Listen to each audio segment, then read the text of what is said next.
can go here anytime you want, but we have a rules, social distancing, and no entry if you do not have mask, face mask. That's it. And also quarantine ID because IATF may be able to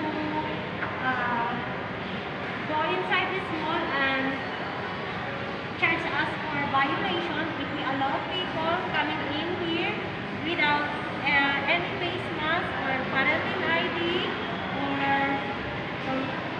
we strictly impose social distancing in each customer that we have here in Magic Mall, San Carlos City, Pangasinan. Hope you were enjoying coming over here. Thank you so much.